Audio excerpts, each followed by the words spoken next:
What's up guys? Good morning!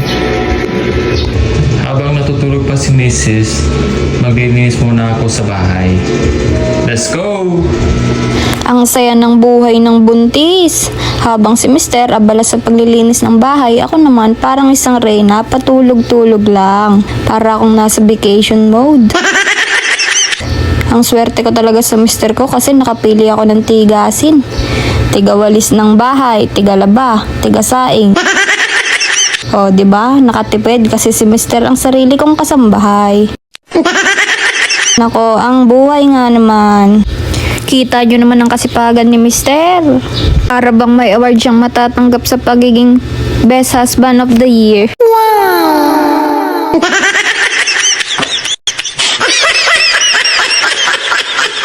Ayan na nga, tapos na siyang magwalis.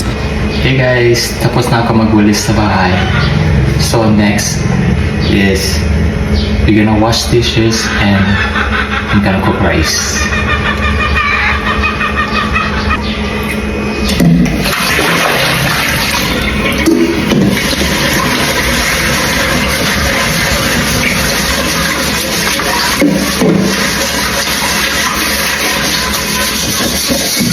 Talagang nakaka-pogi points kapag ang asawa mo ay masipag sa bahay at handang mag-alaga sa'yo. Hindi lang sila nagiging gwapo pisikal, nagiging extra attractive pa sila sa ating mga mata. Feeling ko nga sa dami ng ginagawang serbisyo ni Mr. dapat talaga siyang i-nominate sa Husband of the Year. Ang saya-saya lang. Sabi nga nila, behind every happy wife is a hard-working husband. So guys, I'm done washing the dishes. So now we're gonna cook rice.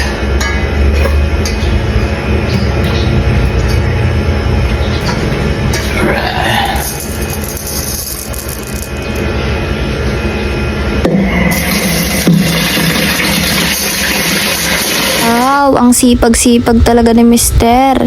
Ilang beses na nga niyang binalnawan ng bigas. Kita mo naman sa pagod at pagmamahal. Kapag ganyan ang asawa, talagang makikita mo kung gaano siya karesponsable sa pamilya. At syempre, ang pagtanggal ng mga bato at hinog na bahagi ng bigas ay dagdag patunay na inaalagaan talaga niya ang bawat butil. Kayo guys, nabilang niyo ba kung ilang beses niya binalnawan yung bigas?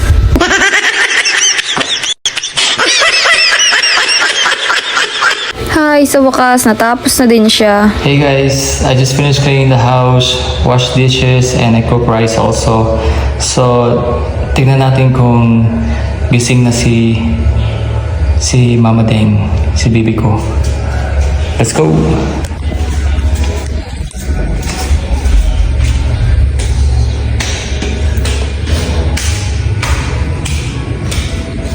Hi baby.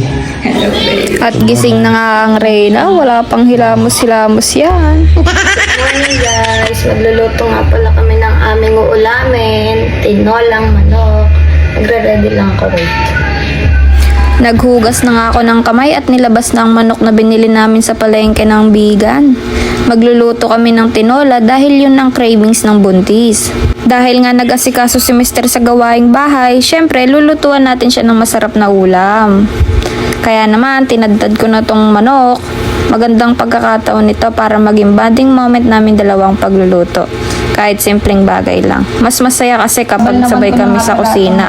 Puno ng tawanan at kwentuhan.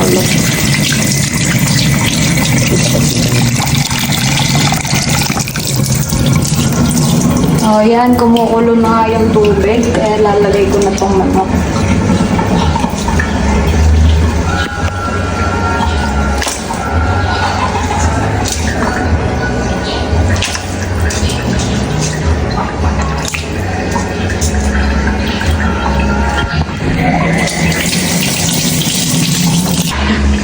Diba?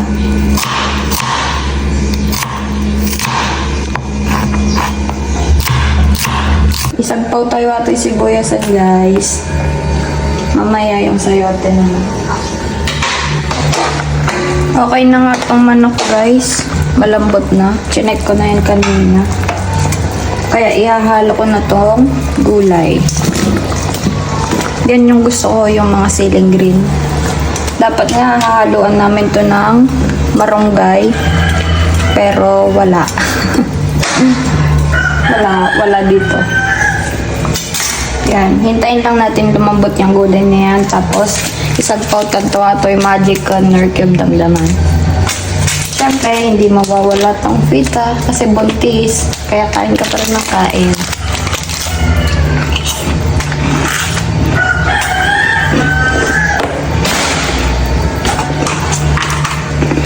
Alam mo, ice cream. Asin lang pala. Lalagyan muna natin ng pampalasa.